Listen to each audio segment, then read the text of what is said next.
There's a term in the Inuit tradition called Kartsaluni.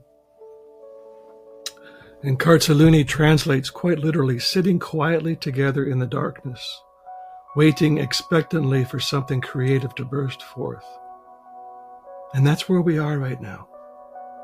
I think we have to get really quiet and listen, because we don't know what's happening. We don't know. And we can't use the same models of, progress and push and control and forcing things to happen. We're really being asked to approach it very, very differently.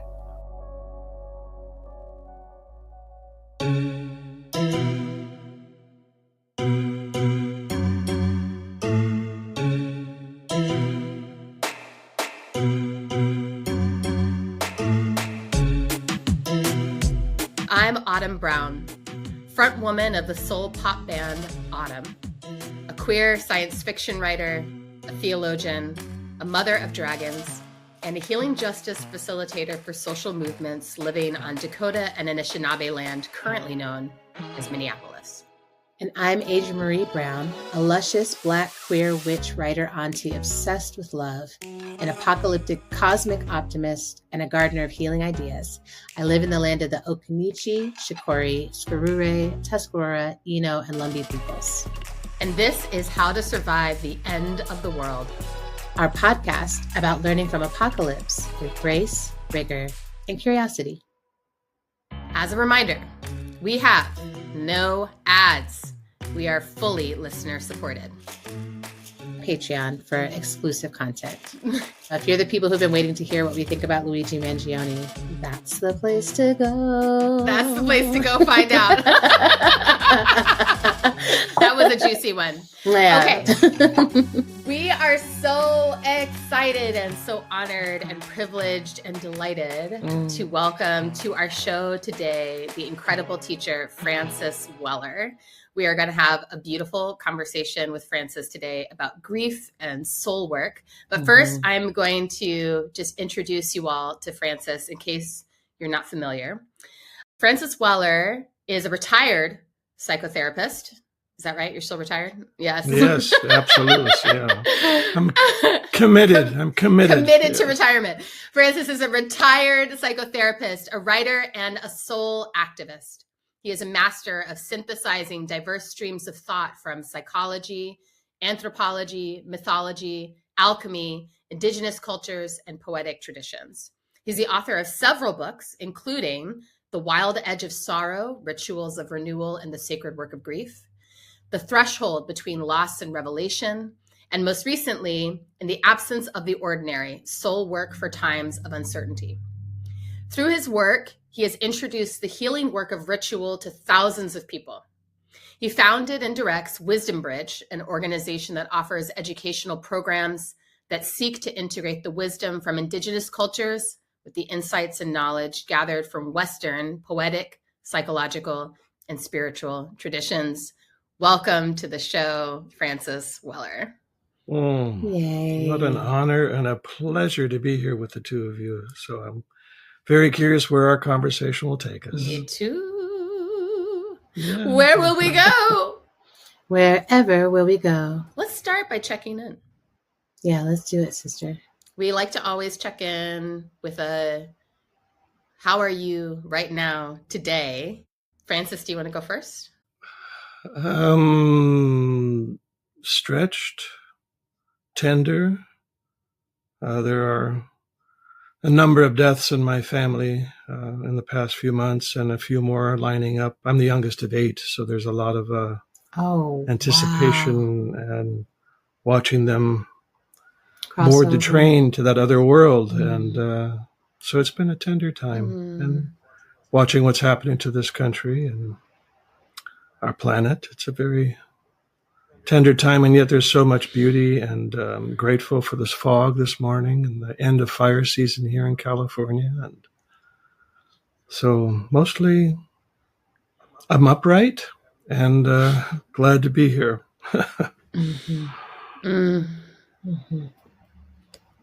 What about you, my sister? How are you doing? Well, I like the word upright.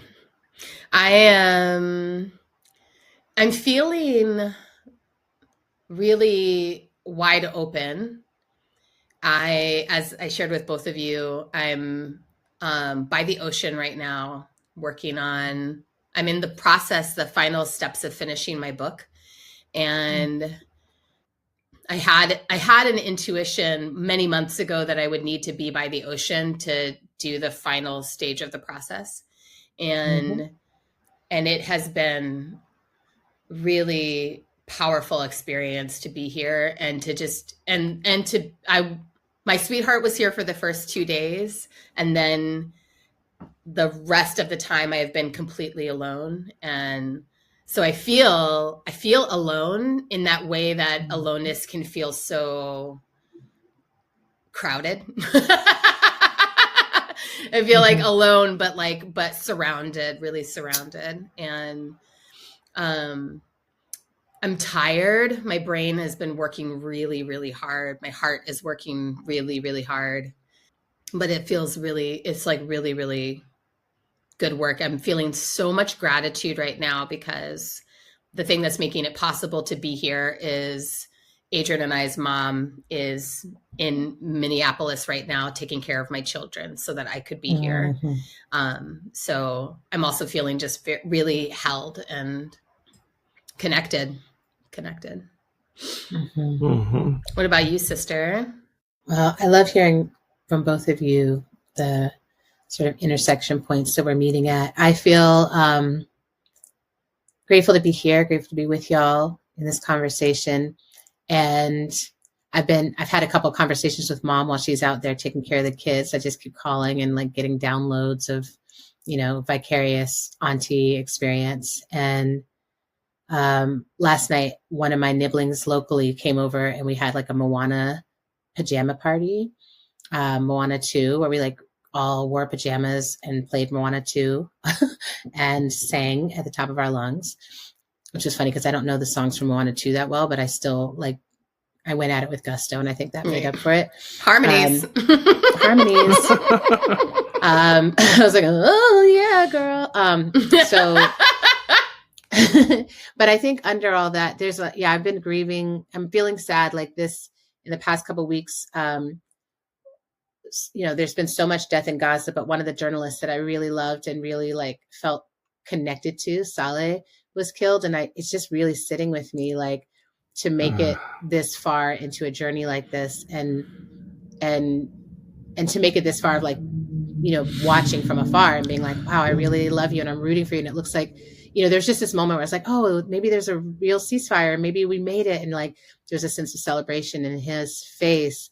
And then he's gone and that's hit me. And then Miss Major passed, who's a trans icon and someone who I've looked up to, as long as I've been doing this work. And then D'Angelo died, which is a musician that I can't even speak about how beautiful and important his work is to me. And and then it was it's just been these sweeps of groupings and clusters of people that seem to all go up at once. And I keep imagining, and maybe we'll talk about this a little bit, but I keep imagining this thing of I'm both feeling the sadness of it. And I'm also so curious about these spirits that go at the same time, that cross over at the same time. And is there a significance to it? Is it just something that's helping comfort me that I'm oh, I do love the idea of D'Angelo and Miss Major and Saleh, coming together, there's certain, when Mankan, our friend, passed away a couple weeks ago, and it was the same day as Jane Goodall. And I was oh, that's a beautiful, transcendent crew. What an elevator to ride. What an elevator to ride. Yeah. And another friend of mine just sat in the hospice, a very quick hospice moment with a friend of hers and lost her. And we were just talking about, just the ancestors are really gathering such strong spirits to be hopefully of service or helping us. But I'm missing people and feeling dang, I know we're supposed to be grateful for everything we get. And I also always had this feeling of I wanted more. I wanted more. I wanted another moment. I wanted another conversation. I wanted, more people in the world to know you exist. So all that swimming around in me. And I noticed that it brings an insecurity up in me about just aliveness, and just sort of feeling like, oh God, this whole thing is so tender, and like, how much of it are we spending being misguided? I think these lives that are lived with a lot of clarity it's really landing with me, that I'm like, oh, I really want to be living my life with a lot of clarity, because it goes so quick, and then it's gone. And it's so interesting to watch how people memorialize and be like, oh, it's so clear what people receive from D'Angelo. It's so clear what people receive from Major. It's so clear what people receive from Saleh. And I'm like, oh yeah, am I clear enough on what I'm creating and leaving behind me? So I've been reflecting on that. It's a long check-in, but this is what is happening. Thank you, sister. And thank you, Francis, for Yes. your shares. Thank you both. So I like to pull a tarot card for us, because however we are, I find it does help to seek that wisdom beyond ourselves and like let that ground our day a little bit. So I pulled from the Lineages of Change tarot deck, and the card that I got was the Star, which is a card that I really love. And I think, it's interesting for us today. So the reading says, "Oh, Star, you have traversed such an unimaginable distance, and now you are here to light the way for others. You know how to be part of a constellation with stars much older and younger than yourself, near and far. You have learned to shine without self-consciousness. There's nothing to do now. It is time to simply be. What is unique in you is undeniable, and those who need to follow you are blessed by your existence. In reverse, you may still believe you can control how others perceive your guidance. You are only responsible for being your whole self, shining honestly. Trust that you will be misunderstood, and trust even the power of perception to shape the reality of those who witness you." How does it feel like when you shine? What does it feel like when you shine? How does it feel? How does it feel? That card felt like it was like directly answering the question that you asked at the end of your check-in, sister. The tarot is always like that. It's just like, just be, girl. Can you just be? Just stop troubling yourself and just be yourself and keep going. So that is our wisdom. That's the wisdom for everyone here today. Wow. And so let's shine as brightly as we can now. Here we are. Let's do it. Wow. Let's do it. I'm just taking in the Star. I'm taking in just the depth of what everyone has shared, and the threshold crossing that is happening in all of our lives. This time is, yeah. So I'm so excited that we get to be talking to you today, Francis, because it's like, oh, threshold crossing, like that is, my sense is that you've devoted your whole life to the study of how we cross thresholds. So I think it would be great for us to begin with this first question that we had for you, which, you really publicly are doing grief work. And I was wondering if you could talk about what provoked you into grief work. Like, how did you find your way into doing this work, both inside your own life, but then also in public with others? Thank you.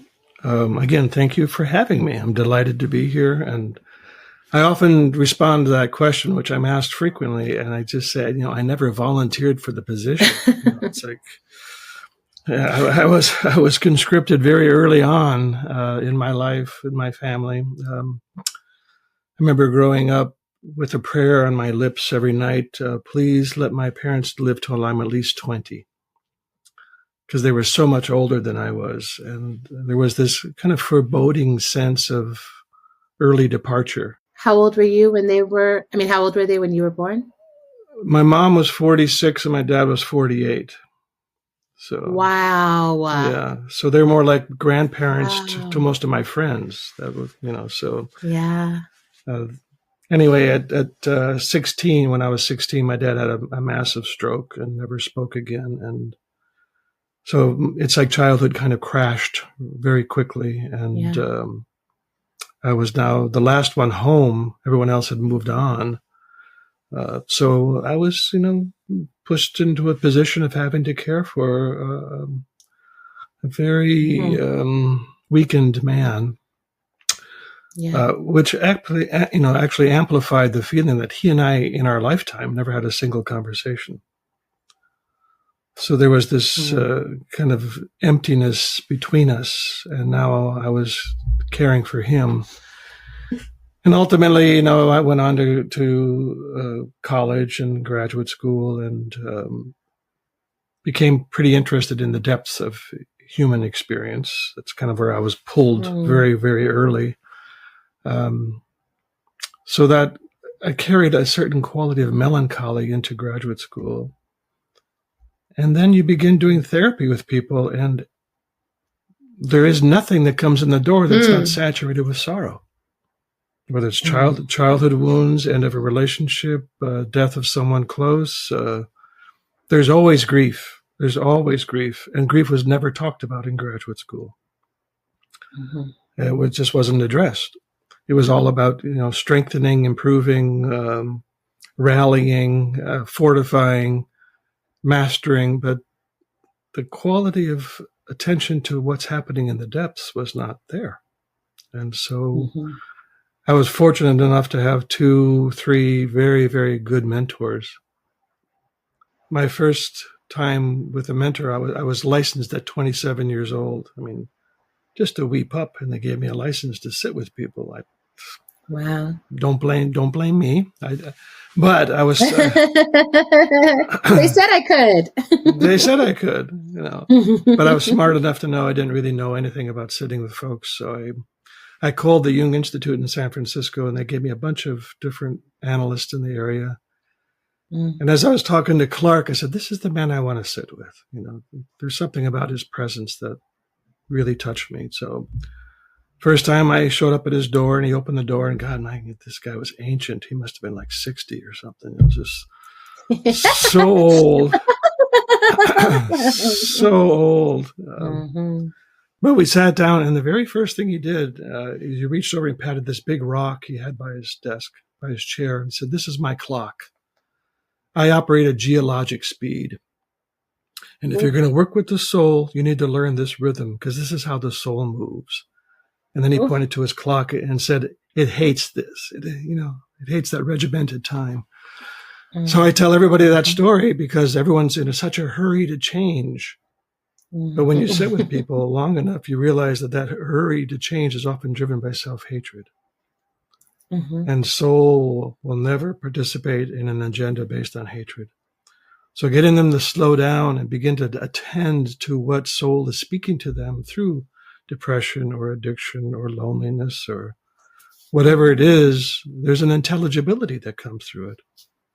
And it also includes an invitation to touch loss. And that's been a majority of my work then. Then in the 90s, I happened to have the good fortune of running into this teacher from West Africa, Malidoma Some. I spent a year studying with him and his wife at the time, Sobonfu. And then after that, he and I began teaching together for about 5 or 6 years. And there was something that came in that process that really opened up my mind, my imagination of the missing element in Western psychological work, which is community and ritual. Now, we had none of that. We had the hyper-focus on the individual repair work. But I often now I tell everybody I work with that this is a good place to learn how to tolerate contact and to meet some of the most difficult pieces like grief. But I say you will ultimately need a much larger healing vessel, because what the psyche anticipates was communal. That was the original matrix for repair, for healing, for restoration, for recalibration, for trauma work, whatever, for giving thanks, whatever it was, and it was never private. I remember going to many of these continuing education classes you have to do to keep your license. And several of them by Rick Hanson. I really like Rick's work. He's a neuropsychologist, and Buddha's Brain, you probably are familiar with a lot of his works. As I'm sitting in the class, I'm going, well, these are wonderful interior individual practices, and we need those. But I thought, the original matrix was much bigger. The original matrix was communal, and part of our grief arises out of the absence of that original matrix. It's what I call the fourth gate of grief, what we expected and did not receive. That our psyches are anticipating this, right? That we were evolved out of that story over 300,000 years. And suddenly it is vaporized. It's gone. Whoa. And so we don't even know to name it. But that ache that we feel, that emptiness that we feel, arises out of the failure of culture, not out of our personal failures. Right. We are so quick to blame ourselves for feeling empty. Like, what did I do wrong? Well, underneath that, what did I do wrong was the expectation that something else was going to manifest. Right. Right? That I wasn't going to be all alone with facing my sadness or my grief or my trauma or my pain. Yeah. I remember being in Maladomas village, and there was a young woman there with a burn scar across her face. Mm. And partly I noticed her because she was so ebullient. She was so joyful. And I asked Malidoma once, what happened to her? She said, oh, it was terrible. She said her mother, in a fit of rage, threw boiling water on her. I said, what happened then? Well, she said, the whole village got around this young woman and said, this had nothing to do with you. Ooh. You are beautiful. You are loved. You are ours. You belong here, And I realized in that moment that her wound was skin deep. It did not penetrate to her soul and become part of the narrative. What did I do wrong? How come I deserve that? Most of us encounter traumas in isolation, and we're left to a very young part of us typically to interpret why we're so alone with this situation. She didn't have to do that. Mm. The village immediately filled in that space, so her psyche was back in that original matrix, and the healing occurred. Now all she was dealing with was grief. It was sad that this happened, but it did not become part of a definition of who I am, deserving this or being not what she wanted or whatever.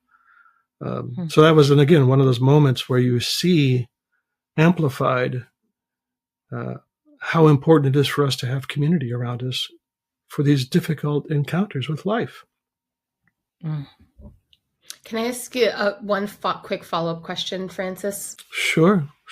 I want to make sure for myself and also for our listeners that I understand the way you're using some of this language. I noticed that you're saying that when you say soul does this, soul does that, not my soul, your soul, one soul.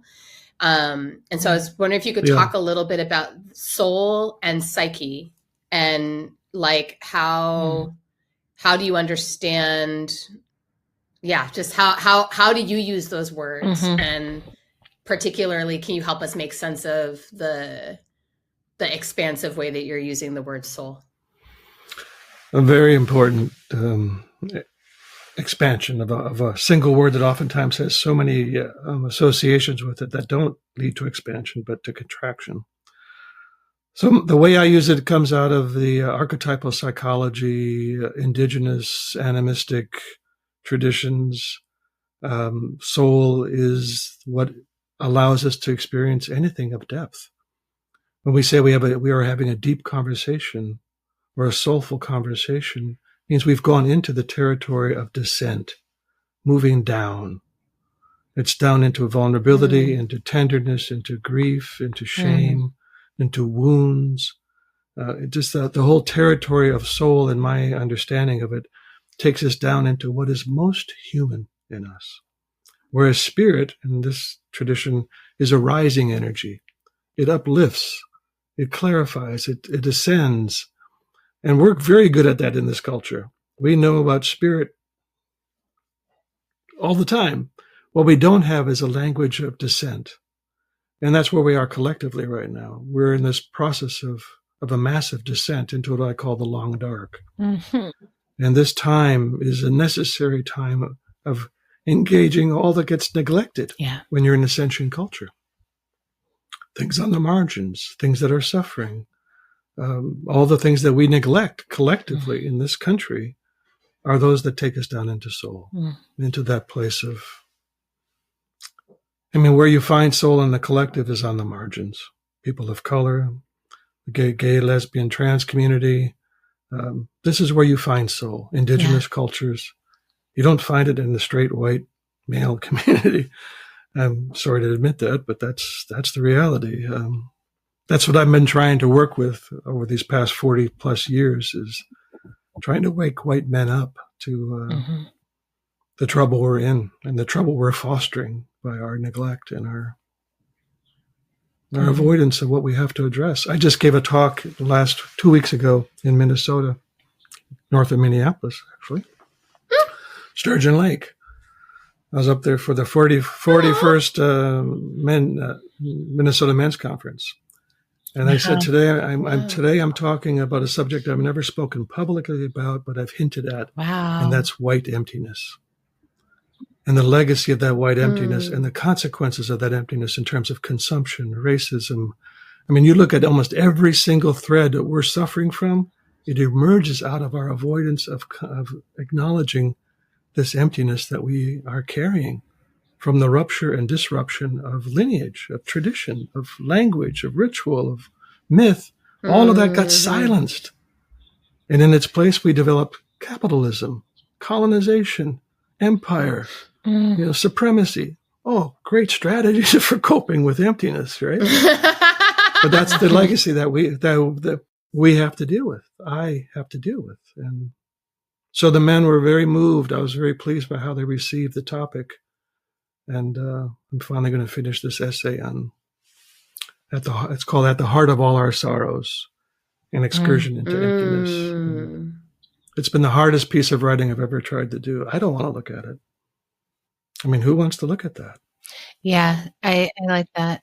I really appreciate this, the distinction between spirit and soul, and this idea of like trying to move up and trying to move down, and that like we have to do both in order to be a balanced being in this place in the middle that is the brief and the material experience of aliveness, and the long dark, just that reminder of like this framing of like, where are we? My mentor, Grace Lee Boggs, always used to talk about what time is it on the clock of the world? And she was always asking that, like, do we understand where we collectively are? And I'm not sure if she would have used the word soul or what that conversation would have been like. I'm sure it would have been dynamic, but I know that it really resonates with me. And so we were going to ask you about your teachers. And of course you went straight there and started telling us about teachers. And if there's more that you want to uplift and raise, please do. But we wanted to then move into talking about soul activism, right? So this activism that is rooted in and around this work of going in, of the descent, of turning and deepening into that collective. And you speak about it in a way that makes it feel like this work is subversive, that to pay attention to grief is subversive. And so we wanted you to tell us a little bit about how grief is subversive, particularly in our current culture, which wants to kill everything while denying any responsibility for the death of it all. So, yeah. Whew. Yeah, soul activism was a term that came many years ago to really look at the distinction between political activism, which is absolutely essential. There's no value judgments on one being more important than the other. But what I like about soul activism is that it really gives us a way of approaching the conditions that we're in using the methods of soul, ritual, community, imagination, creativity, beauty, poetics. These are the strands that soul is most interested in, most enlivened by. Elders, all these things that, again, in the heroic model that we're caught in this culture, heroism begins to almost impersonate spirit. It's strong, confident, rising, capable. But that heroic approach denigrates and avoids and neglects weakness, inferiority, tenderness, vulnerability, shadow and shame. You don't go there in the heroic model. You're always supposed to be improving and getting stronger and getting better. But where we are collectively right now this is not a time of rising and ease. It's not a time of confidence and building. It's a time of collapse. It's a time of decay. In the old, in the old alchemical traditions, this was the nigredo, the blackening. And this was a very important stage in the development of soul. James Hillman said that the soul work can't begin until the Nigredo happens. So we're really in a time of soul making. And it's calling upon us to try other modes of response. And again, that's the soul activism. There's a term in the Inuit tradition called Kartsaluni. And Kartsaluni translates quite literally, sitting quietly together in the darkness, waiting expectantly for something creative to burst forth. And that's where we are right now. I think we have to get really quiet and listen, because we don't know what's happening. We don't know. And we can't use the same models of, progress and push and control and forcing things to happen. We're really being asked to approach it very, very differently. These were the whalers, by the way, that they couldn't go out for a whale hunt until the whales gave them a song. So within that practice of Kartsaluni is several values that we do not practice in this culture, which is restraint, reverence, and patience. Those are not values that we admire. Restraint? No, hell no. It's 24/7. I can go for it. Just I do can it. have whatever I Go. want, whenever I want. So restraint becomes a very important value for us to cultivate. Deep, not knowing and deep listening and patience. That's such I don't want to say unheroic, but it's not following the heroic model. It's following a different model. It's following a soul model into the depths, into the darkness. Yeah, I am really moved by this. I mean, I keep talking to other people who are doing spirit work or who have been leading prayer work or leading other things or just writing or taking up a lot, just trying to be like, hey, everyone, like, here's some tools or here's something, and just so much of our culture has shaped so many of us to be forward facing and producing content, producing things, saying. But then so many of us are feeling this call into, I'm just supposed to, for me, it's been like, I'm just supposed to sit on my porch, sit by the lake and be still and be quiet. And I can't really be on social media. I'm like, it's so loud and it feels so daunting. And I'm like, my mind, my soul, my spirit, everything is trying to draw away. But I'm a writer and I'm a teacher. Like the sort of, magic dust that has been thrown on my life is star energy, right? And so I'm curious for you, because you're also a writer. You're also someone who is prolific and, writing and sharing and thinking and teaching. And Autumn, you are the same. Like, you are teaching, you're in the world, you're meant to shine. You're a rock star, literally. I'm just curious, like, how to balance this moment, which is about sitting in the dark, in the long dark, and being still and turning into the collective internal. Is it that our lives are shaped to shine, or is that part of the trappings, right? Is it like, oh, the trapping makes me think I have to keep being bright and loud, even in the dark cave of this time or something? I don't know if it's quite coming coherently together as a question, but I'm like, the part of me that is like, oh, I have to write and teach and tell is still so present and feels so grounded all the way down into that dark cave. But there's also this part of me that's like, maybe I don't have to say anything from the cave. Maybe there's nothing else I need to say from here. Thank you. What you're bringing up, Adrienne, is that exact thing of deep listening. My mentor, Bob Stein, whom I loved and missed terribly, said that the soul has a simultaneous need for intimacy and freedom. So simultaneously, it wants connection, belonging, participation, and sovereignty and solitude. Our job right now is to listen to see at what point on this helix am I? Is this a time for in-breath of silence and going inward? Or is this a time for an exhale and participation and engagement? And you might go through that on any given day, multiple cadences, right? You might feel, oh God, I need a couple hours just to sit on that porch, to sit by the ocean and just listen. Or, God, I absolutely must be with other people today. I know it's the No King's March. I have to get out there. Whatever it is, the soul has its oscillation. Yeah. And the more we attend to soul rather than self, Jung said that at some point in our life, we have this reordination from a self-focused life, which is important, right? To get in the world and establish ourselves. He said at about midlife, soul moves to the foreground. And we're living now according to how do I serve soul? So part of that question you're bringing up is what is soul asking from you right now? And it might be asking you to pick up your pen. You've got things to say, The world is hungry. They're suffering, they're starving people. So listening to that rhythm. Well, and I often feel the balance too of like, sometimes it's like time to pick up the pen, but that doesn't mean I have to share that or share it yet.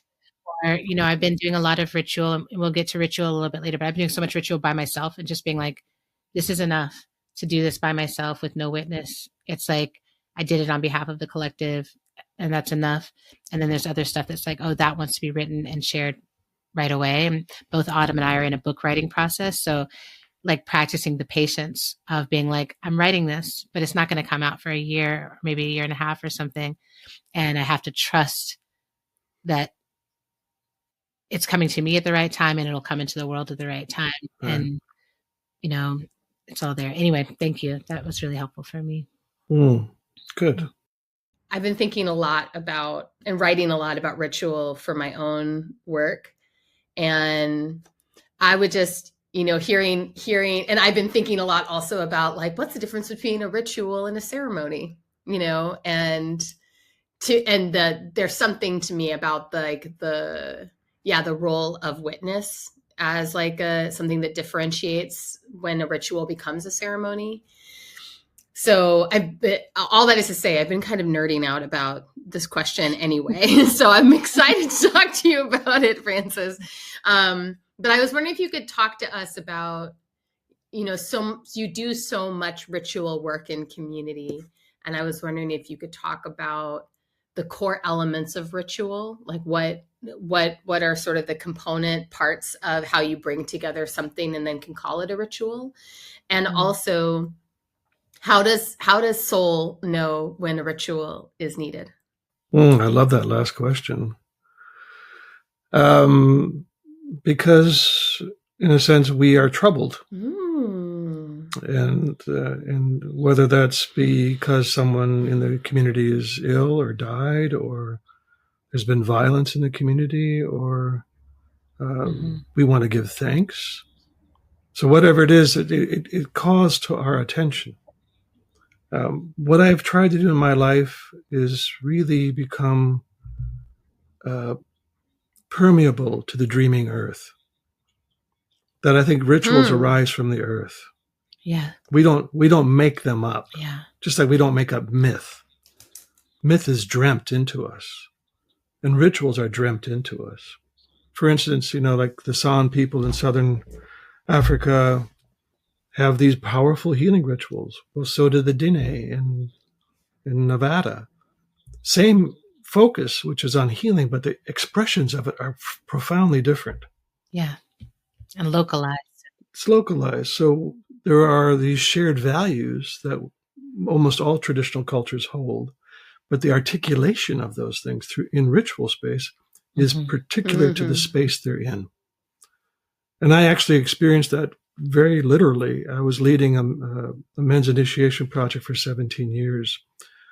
And it was a year-long process to, basically help cook these men into people who would serve community. And we did them all up and down the whole west coast of the United States. And the exact same rituals done in Southern California versus Northern California versus Ashland versus Washington. The dreaming of the earth was particular to that place.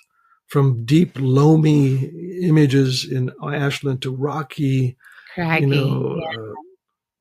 stony stories coming out of Southern California. Just seeing how the earth was a dreaming being, and that it was humans' jobs to become quiet enough. That's part of what I feel is possible in the long dark. Is darkness is the territory of gestation and imagination, right? So if we could get quiet enough and gestate and receive these rituals that would help repair human to place wounds, wounds between cultures, there'd be something we could begin to feel that had the potency. May I share a ritual we just did with you? Would that be helpful? Yes, please. Yeah, sure. Yeah. So we had 80 men at this gathering up in Minnesota, and I offered a ritual that we've done since 2000 called Renewing the World Ritual. That I've, when I studied these cultures from around the world, they have these rituals that recognize that the earth is wearing down. And we have to rejuvenate, we have to renew the world. This happened frequently around the winter solstice. The game was getting thin, daylight was disappearing, heat was disappearing. What do we need to do? So this image came to me. We dug a 5-foot deep pit in the earth, about 10 feet long, 8 feet wide, 5 feet deep, and built a funeral pyre in there. And all week, men were putting objects into this ark that we built that would be processed on the day of the ritual to the funeral pyre and lit on fire. And what was going into the ark were all the things that are leaving the world. All the things from, very personal, my brother, my brother-in-law, my, other family members, to democracy, to, all these things, languages, glaciers, bluefin tuna, whatever it is, you acknowledge that.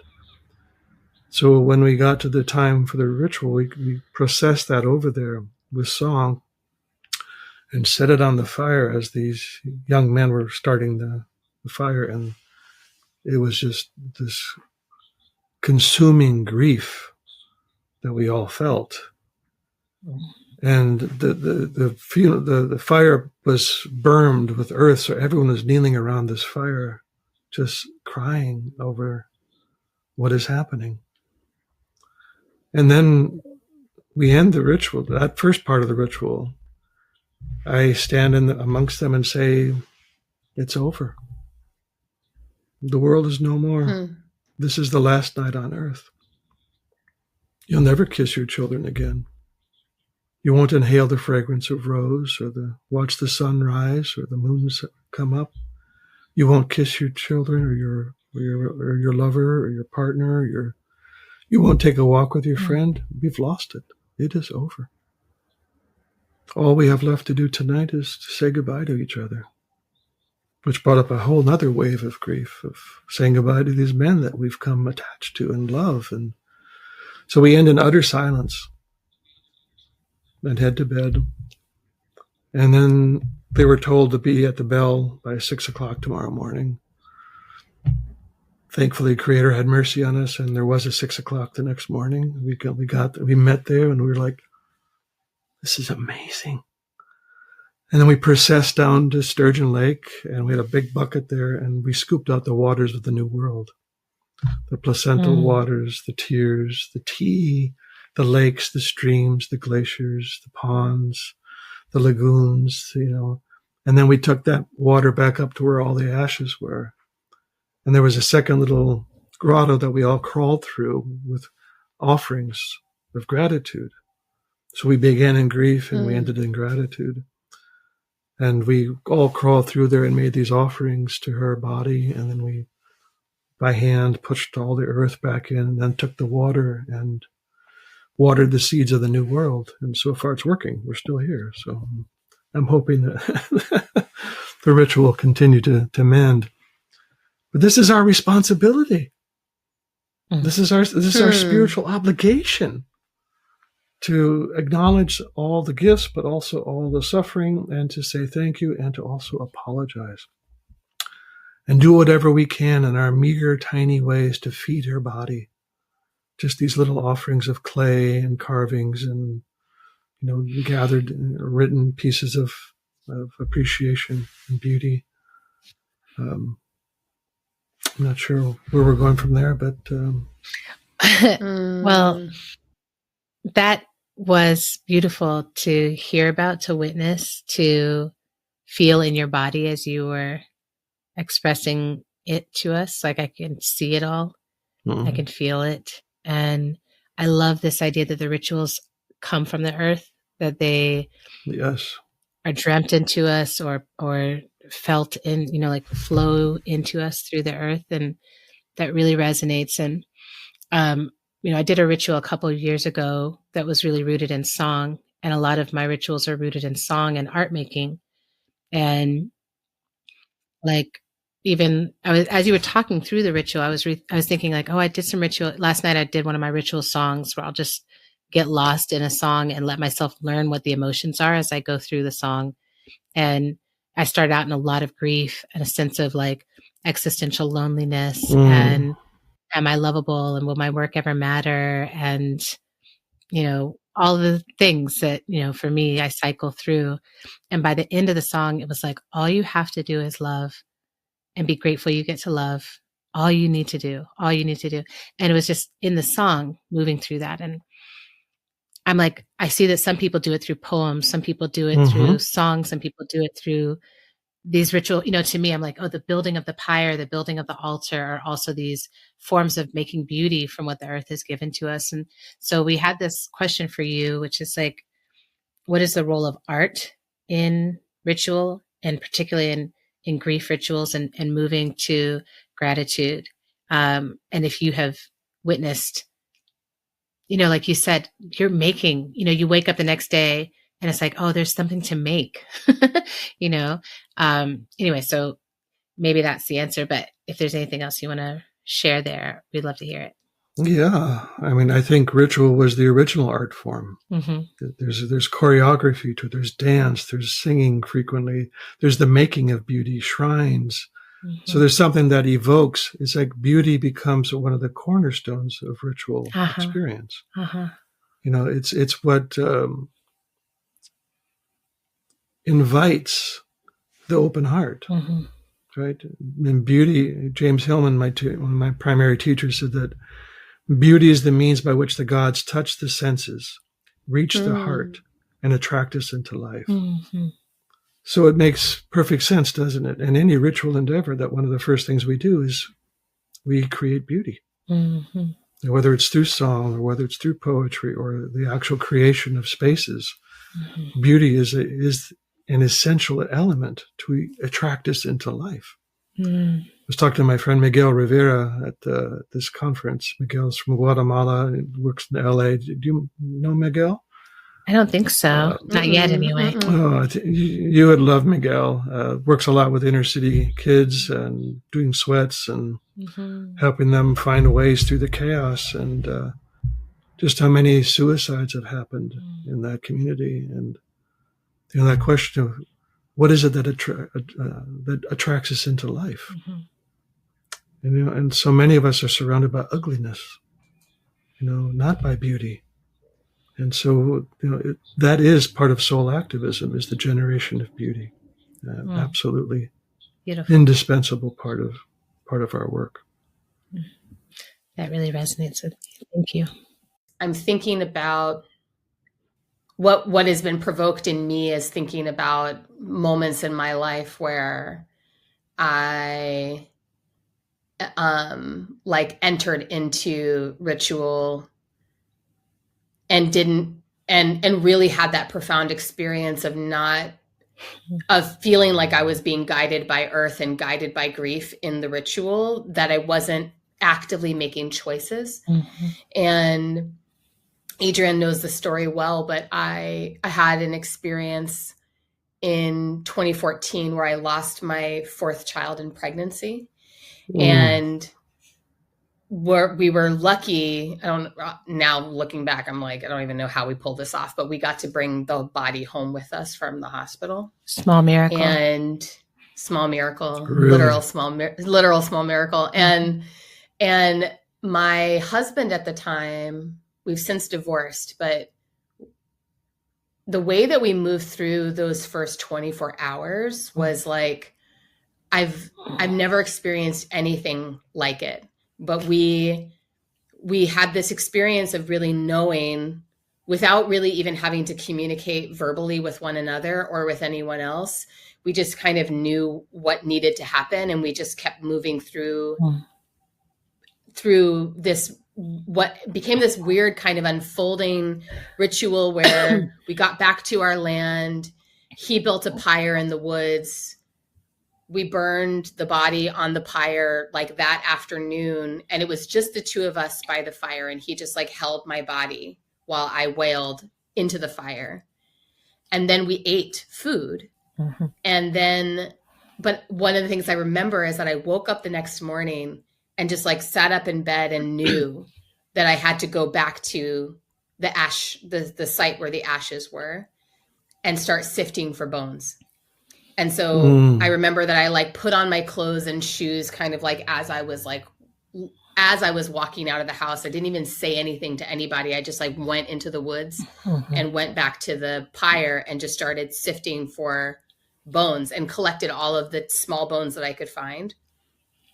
And then I just like held on to them for a year. And it wasn't until like a year later that I actually buried them at the same site as the where the pyre had been. Mm-hmm. Right. And at the time, it really felt like I'm just, this is just what's happening, And I look back on it, and well, there are two things that strike me about it. One is that I can still feel the emotional tenor of that time, like very, very, it's not like a lot of other memories. It's very close, and not in a bad way, but in a like, oh, I can really feel what that felt like. Like it's right here. It's right up close. Mm-hmm. But the other thing that strikes me about it is that thing of like, no one told us what to do. Yeah. And we didn't have any model in our lives for it. Right. We just did it. Mm-hmm. And so I'm hearing what you're saying about like the dreaming earth and the way that the earth actually kind of, and so it's helping me find language now for this thing of like, oh, in my grief, I was actually available for something that was right there. Yes. And so anyway, so this is my long way of getting us to, but I think important for me to have spoken all of that. Well, and also, sister, I just want to thank you for the vulnerability of sharing that, like just to take a moment, especially for those who are listening and maybe have not heard the whole story. Thank you for that reveal. And it always moves me deeply to hear you talk about it. Well, and I mean, what a powerful, and Adrienne knows, and Frances, I'm sure this is familiar to you too, from sitting with grief, but I just feel so grateful that I got to go through that experience. Not for the loss, but I'm so grateful for the way that it unfolded. Mm-hmm. And it's really landing with me in this moment, in this conversation, how my ability to feel grateful has everything to do with the ritual that happened. Mm-hmm. And the ritual that happened because of the way that my grief had opened me to the guidance of Earth, I think. Yeah. Mm-hmm. Yeah. I think you said that beautifully. That's exactly right, Autumn. We, in these extreme states, somehow become more permeable to that impression, to the dreaming. It's like, you didn't make that up. Mm-hmm. It happened. Mm-hmm. You participated in what you were being. You were being pushed. Yes. One of the things I talk about, and one of the core values of ritual is that it helps us to get deranged. It knocks us out of our current arrangement. Ooh. That's the purpose of ritual. That's the purpose of ritual, is to derange us. Oh, I love that. Because the current arrangement is not working. Yes. And that's why, in many, many cultures, ritual's happening all the time. Yeah. It's like this constant recalibration. Come back to what is you. Come back to who you are. Not to the constructs, not to the strategies, not to the conditioned mind, but come back to who you are. And ritual has that capacity to shake off all the dust of forgetting, all the ways that we've been shaped by energies and structures that are not supportive of soul and life, And ritual is that mechanism by which the foundations can be shaken and we can be remembered. Yeah. There's something, as we're speaking, that's also landing, like, once I started to be disciplined about ritual, once I started to be like, I'm disciplined to the rhythm of the earth. I'm disciplined to the rhythm of relationship. I'm moving at the speed of trust. I'm moving at the speed of love. And then all the rituals actually have become so clear, right? And Autumn, that formative experience with you, that was a core experience for me as well, you know, as the person being like, I'm in the house with the kids while y'all are wailing out in the woods, and that's my job. And I know my job is not to come bother you. It's to stay here and hold this space or whatever. It's just like the ritual, you know, there is something so clear happens where it's like, oh, you're in the middle of this and we're all holding it. Yes. I think I want to hear you speak. You know, I feel like Autumn and I are speaking about like the discipline of learning to surrender to ritual and learning to surrender to the rhythm of the earth and the way the earth is like, I'm here to comfort you too. You know, like when death happens, it's like we go to a forest because the forest can hold it and the ocean can hold it. We go write books with the ocean because the ocean's like, I've got the whole world swimming in me and I can hold anything you bring here is going to be a drop in my bucket. It's fine. I've got it. But then, as you said earlier, then how are we also giving back to the earth? You know, like I'm like, oh, after the earth guides me through these rituals, I take all the flowers and lay them down around the tree in my backyard. And I just don't know why. I just know that that's what I'm supposed to do. And the tree loves it. And I feel complete. Yeah.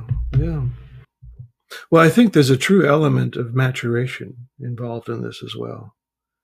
This is not something we do in an adolescent state. Yeah. It is really a demanding quality of the adult to see that that is, again, part of our soul responsibility, or part of our spiritual obligations, is to keep the dreaming happening, to keep the imagination of the earth circulating through these rituals, to keep the process of repair and restoration moving through. But your sharing just reminded me of a story. Some years ago, John, my dear friend John, who was he was one of the first men to go through the initiation work, and then he became part of the team that carried it on for the next 17 years. And he was sharing that there was a suicide in the high school where his daughter was a student, and she was so heartsick about this young man taking his life. And so, you know, there was a memorial. It was under one of those big outdoor tents, and hundreds of people showed up. And a friend asked John if he could come along to the memorial, and John said, "Of course." And after it was over, the guy said, "Okay, let's go." And John said, "I can't. My position is right here. Do you see what's happening down there?" There was a whole cluster of young teenage kids hugging each other and sobbing together. And John said, "This is my post. I can't move until they're done." Just like you couldn't move, Adrienne, until autumn was done. You knew what you had to do. That was as much a part of the ritual as the wailing out in the woods. That's what helped make that happen. She didn't have to have a split consciousness about, are my kids okay? That was covered. These kids were covered by John, you know, just holding that ground until it was done. No big newspaper clippings, no television report on, but that's what an adult human being does. They know where to show up. Yeah. I love this so much, Francis, too, because this is what we're in the world right now. Is I'm like, this is the role of being like, oh, like I'm impacted by what's happening, but I'm closer to death than I've ever been. And there are people so much younger than me who are just coming into the sense of aliveness and like, this is my world. And it's grief striking for them because they're like, oh crap, you know, whatever my parents did to protect me, like here I am. And you all have brought us to the brink of darkness and death and destruction. And, and I'm like, oh, my job is not to try to tell you how to navigate this. I don't know. I know how to navigate a different time. I'm still figuring this out, but I do know that I can love you. I do know that I can, you know, my job is to stand here and be what you need me to be. Not only of service, but I do think there's something around like what it means to be older or elder at this time and how it's like, I've got enough grief in my system to understand that we survive losing until we don't. We lose, most of life is losing, disappointment, not getting things, like a lot of life is that experience. And you learn to be like, oh, I can survive heartbreak. I can survive what seems like, I could never live without this person, but I'm living without them. I could never handle it if my friend committed suicide, but I am. They did. I could never do this, but it is happening. And then when that matures in, you're just like, oh, I'm supposed to just, be here as we all experience all this grief. And the older I am, the more of it I can kind of be and hold. Well, I think that's part of what I call the apprenticeship with sorrow, is that long fidelity, the long vigil with sorrow ripens us, deepens us. It's not a pleasant process, but it is what, in a sense, invites us into the depth of our own encounter with life. And that's the shaping of an elder. So in the apprenticeship, the old apprenticeship, it would lead to mastery, right? A painter, stonemason, whatever. Yeah. But in soul work, that long apprenticeship with sorrow leads to elderhood. We're no longer having a fight with life. We accept life on life's terms. We're not trying to bend it to our will. Yeah. We recognize that that's futile. Life will have out on us. But I think also what you just said was very important, that the young ones can see in our faces the grief and the love.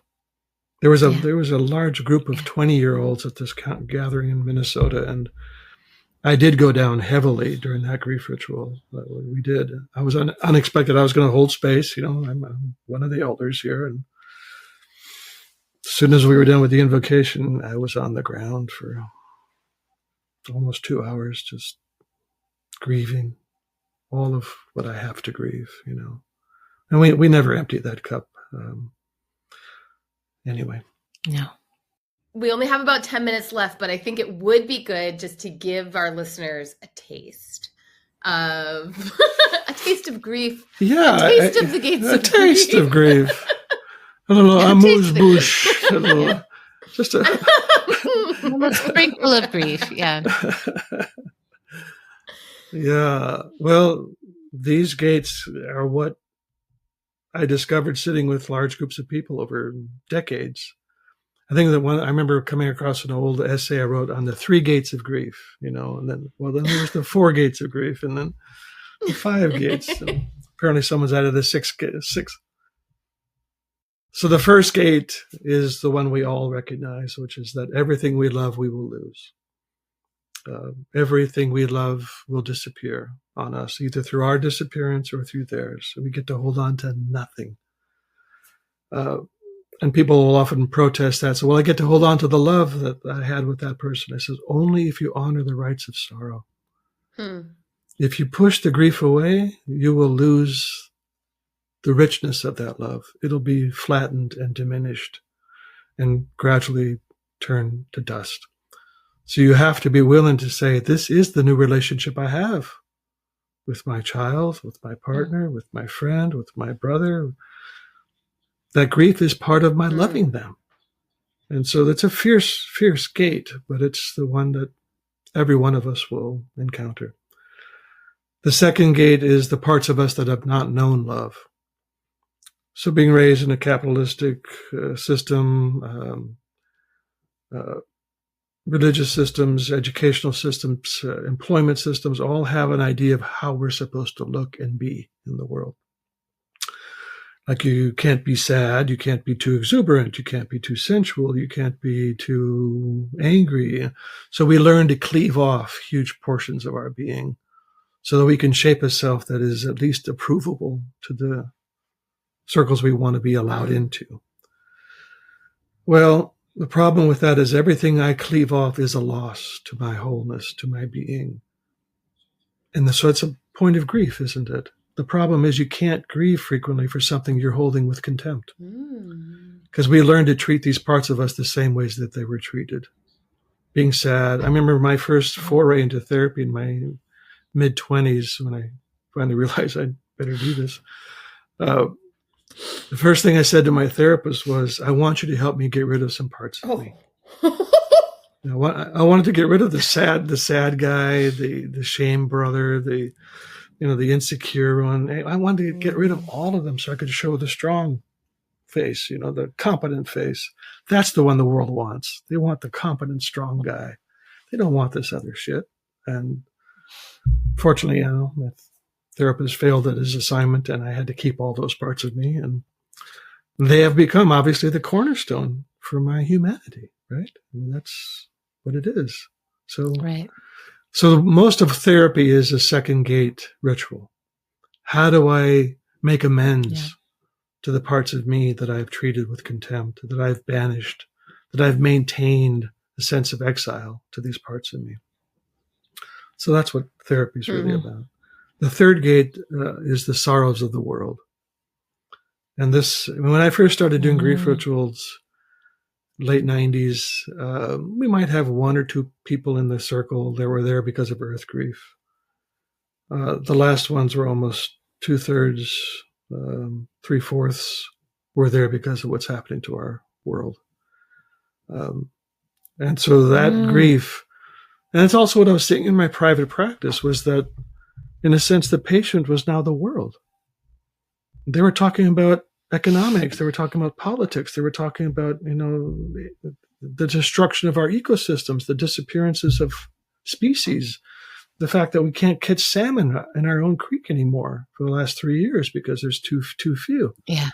The fact that I walk up in the morning and I walk out and I can't, for the life of me, frequently hear a single songbird. I mean, that breaks my heart because the insects have disappeared. So this cascade of losses. The third gate is one that's going to keep growing in immensity. And the thing about the third gate grief is that they are all unresolvable. It's a grief you cannot resolve. Those first two gates, there's a chance to, not in a sense of having them be finished, but knowing that I can carry them in a way that is okay in my soul. Earth grief, that one's going to continue to bite us and haunt us for the rest of our lives. I wrote the preface for a book called Choosing Earth by Duane Elgin a few years ago. And Duane's been studying this material for over 50 years. He's, a true senior elder in our community. And he wanted me to write this forward, and I didn't want to write it because I had to read the book. And the book was Duane's forecast of the next 5 decades and what probably will happen in each of these decades. And my friends, it's not pretty. And so I ended up writing about rough initiations and about the long dark, and just saying that grief will be the keynote for the foreseeable future. And when I'm talking the long dark, I'm talking at least 2 generations. And so most of us won't make it to the end of the long dark, but we have work to do to plant those seeds like we did in that ritual in Minnesota for what might just come about. So the fourth gate is what we expected and did not receive. And this is the one that slowly emerged because people started talking towards the end of the weekends together. This felt like village. This felt like we were inside a village, but now we have to go. We have to leave again. And so there'd be this, bittersweet melancholy of having found this, but now we have to leave it. So I just really began thinking about all the things that we expected and did not receive. Whether it's starlit nights, with stories being told, or the elders being visible in the community, or the rituals of Thanksgiving, or grief, or initiation, or renewing the world, or reconstituting the village after a trauma. Almost none of that. It's like when I was in this village in Africa, I was probably the most envy I ever felt in my whole life. Because every day at dusk, the common area would just swell with people. Millet beer and food and stories and laughter and arguments and the kids running all over. And if any child was nursing, they would go to any mother with milk because these are our children. And I'm thinking, oh, God, this is when we have happy hour back home. Oh, boy. Yeah. And we're right back into the emptiness, right? When what we expected and did not Yeah. receive, that's a hole that we have to weep in for generations. And hopefully in that process of attention to these depths, we might again be remembered and reinformed about how to live here decently, in a caring way. And the last gate is ancestral grief. And the more I've sat with people over many, many years, decades, the more I began to see that almost all grief is ancestral grief. Like my grief, my wound was shame for that second gate. I had carried a lot of shame, feeling worthless. And then finally I began to realize, no, this did not begin with me. This began generations ago.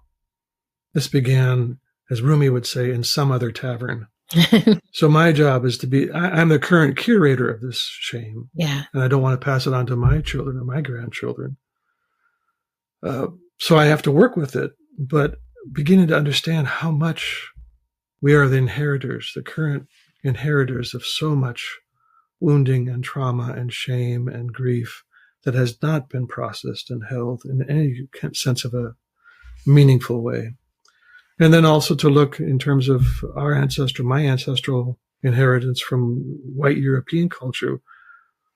Holy shit, what happened, to the indigenous populations, to slavery. I mean, everything that again, going back to that emptiness,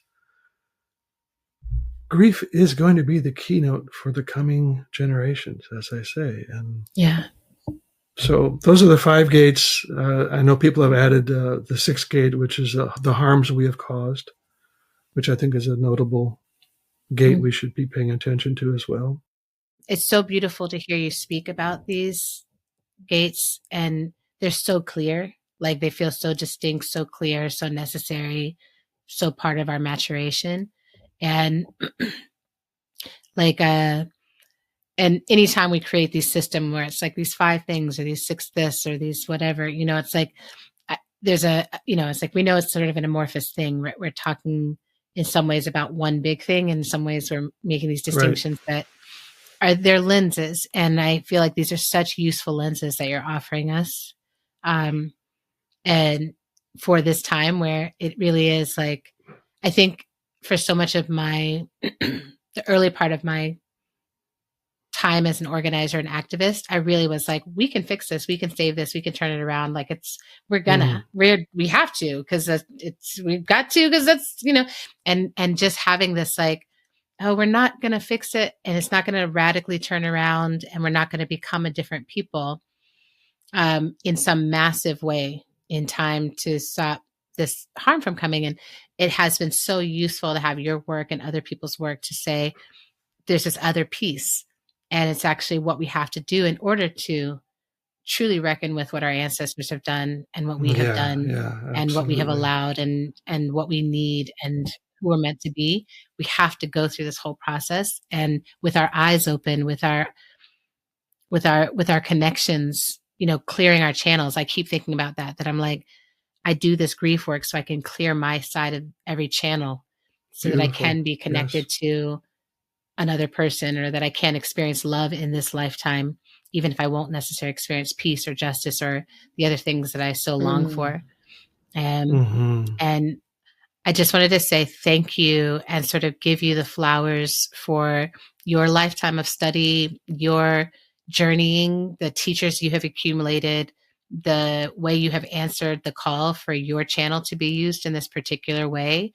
The healing that you have done in your ancestral lineage by not just taking the work on for yourself, but then turning and being like, how do I bring, that you're the Harriet Tubman of white men. Let's call it what it is. You are really breaking people out of their traumatic I love that. Okay. Yeah. Yes. Somebody's got to go and be like, I made it. There's a way out of this.